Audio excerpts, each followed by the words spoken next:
Bharatiya Janata party ദേശീയ രാഷ്ട്രീയത്തിൽ തിരിച്ചുവരവിന്റെ ഓരോ ഘട്ടത്തിലും വളരെ കൃത്യതയോടെ ഉപയോഗിച്ചിട്ടുള്ളത് മതപരമായിട്ടുള്ള ചില അജണ്ടകളായിരുന്നു. അതിലേറ്റവും പ്രധാനപ്പെട്ടതാണ് രാമജന്മഭൂമി വിഷയം.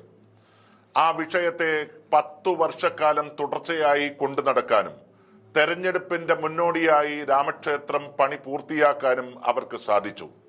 ഗുജറാത്ത് കലാപത്തെ തുടർന്ന് ആരംഭിച്ച ഈ രാഷ്ട്രീയ നാടകങ്ങൾ ഇപ്പോഴും ഭാരതീയ ജനതാ പാർട്ടി തുടർന്നുകൊണ്ടിരിക്കുന്നു എന്നതിന്റെ തെളിവുകളാണ് ഇപ്പോൾ പുറത്തു വന്നിരിക്കുന്നത്. മഹാരാഷ്ട്രയിൽ BJPയും സഖ്യകക്ഷികളും നേരിടുന്ന രാഷ്ട്രീയ പ്രതിസന്ധിയെക്കുറിച്ച് കഴിഞ്ഞ കുറച്ച് ദിവസങ്ങളിലായി വാർത്തകൾ പുറത്തു വന്നുകൊണ്ടിരിക്കുകയാണ്. മുൻ പ്രദേശ് കോൺഗ്രസ് കമ്മിറ്റിയുടെ അധ്യക്ഷൻ 2 ഉപമുഖ്യമന്ത്രിമാരെയും കോൺഗ്രസിലേക്ക് ക്ഷണിക്കുകയും അവർക്ക് 2 പേർക്കും തുടർച്ചയായ 2.5 വർഷക്കാലം മുഖ്യമന്ത്രി പദവി നൽകാൻ തയ്യാറാണ് എന്ന് പ്രഖ്യാപിക്കുകയും ചെയ്തു.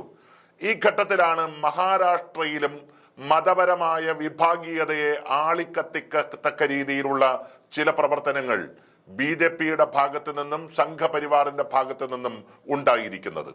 മഹാരാഷ്ട്രയിൽ BJPയും സഖ്യകക്ഷികളും നേരിടുന്ന രാഷ്ട്രീയ പ്രതിസന്ധിയെ മറികടക്കാൻ ബാബ്രി മസ്ജിദിന് ശേഷം മറ്റൊരു വർഗീയ വിഷം കലർന്ന നിലപാടിന് കളമൊരുക്കുകയാണ് ഒരു കൂട്ടം ഹൈന്ദവ സംഘടനകൾ. മഹാരാഷ്ട്രയിലെ ഛത്രപതി സാംഭാജി നഗറിലെ മുഗൾ ചക്രവർത്തി ഔറംഗസേബിന്റെ ശവകുടീരം പൊളിച്ചു മാറ്റണമെന്ന ഭീഷണിയുമായി വിശ്വഹിന്ദു പരിഷത്തും ബജ്രംഗ് ദളും രംഗത്തു വന്നിരിക്കുകയാണ്. ശവകുടീരം പൊളിച്ചു മാറ്റിയില്ലെങ്കിൽ മറ്റൊരു ബാബ്രി മസ്ജിദിന് രാഷ്ട്രം സാക്ഷ്യം വഹിക്കേണ്ടി വരുമെന്നാണ് അതിശക്തമായ ഭീഷണി ഇപ്പോൾ നൽകിയിരിക്കുന്നത്. സംസ്ഥാനത്തുടനീളം പ്രതിഷേധ പരിപാടികൾക്ക് ആസൂത്രണം ചെയ്യുകയും ചെയ്തു. ഇന്ന് ഒട്ടുമിക്ക താലൂക്കുകളിലും ഇതിന്റെ പേരിൽ തന്നെ വലിയ സമരങ്ങൾ ഈ പാർട്ടികളും ഈ മുന്നണിയും ആരംഭിച്ചിട്ടുണ്ട്. ഉപമുഖ്യമന്ത്രി ഏക്നാഥ് ഷിൻഡെയുടെ ശിവസേനയിൽ നിന്നുള്ള മന്ത്രി സഞ്ജയ് ഷിർസത്ത് ഈ ആവശ്യത്തെ പിന്തുണച്ച് രംഗത്തു വരികയും ചെയ്തു. ശവകുടീരം പൊളിച്ചു മാറ്റണം എന്നാവശ്യപ്പെട്ട് കഴിഞ്ഞ ആഴ്ച തന്നെ BJP മന്ത്രി നൈനേഷ് റാണെ, മുൻ MP നവനീത് റാണെ എന്നിവർ രംഗത്തു വന്നിരുന്നു. ഏറ്റവും ഞെട്ടിക്കുന്ന കാര്യം ദേവേന്ദ്ര ഫഡ്നാവിസ് എന്ന മുഖ്യമന്ത്രി ഈ കാര്യത്തെ പിന്തുണച്ച് രംഗത്തു വരികയും ചെയ്തു. മാത്രമല്ല, അന്ന് ഈ വിഷയത്തിൽ അന്നത്തെ രാജാവിനെ പിന്തുണച്ചുകൊണ്ട് പ്രസ്താവന പുറപ്പെടുവിച്ച സമാജ്വാദി MLA സഭയിൽ നിന്ന് സസ്പെൻഡ് ചെയ്യുന്ന അതിദാരുണമായ സംഭവത്തിനും മഹാരാഷ്ട്ര സാക്ഷ്യം വഹിച്ചു.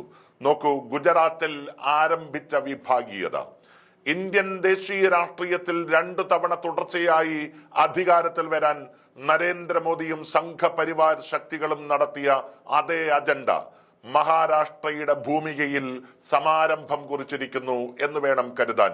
ഔറംഗസീബിന്റെ ശവകുടീരം അതിനൊരു കാരണമായി മാറിയാൽ മഹാരാഷ്ട്രയും മതത്തിന്റെ പേരിൽ, മതാന്ധതയുടെ പേരിൽ കത്തിച്ചാമ്പലാകുന്ന അവസ്ഥയിലേക്ക് എത്തിച്ചേരും. ഇങ്ങനെ ഒരു രാജ്യം തന്നെ ഭരിക്കുന്ന ഭരണകൂടം ഇത്തരം വിഷയങ്ങൾ സ്പോൺസർ ചെയ്യുന്നു എന്നുള്ളത് മതനിരപേക്ഷതയെ മുറുകെ പിടിക്കുന്ന ഒരു രാജ്യത്തെ സംബന്ധിച്ച് അപകടകരമാണ്. 1948 മഹാത്മാഗാന്ധി വെടിയേറ്റു മരിച്ചതിന് ശേഷം തുടർച്ചയായി സംഘപരിവാര ശക്തികൾ നടത്തിക്കൊണ്ടിരിക്കുന്ന ഈ വർഗീയ വിധ്വംസക പ്രവർത്തനത്തിന്റെ അവസാനത്തെ ഉദാഹരണമായി മഹാരാഷ്ട്രയിലെ ഔറംഗസേബിന്റെ ശവകുടീരവും അതുമായി ബന്ധപ്പെട്ട സംഘപരിവാറിന്റെ പ്രസ്താവനകളും ഇപ്പോൾ മാറിയിരിക്കുകയാണ്.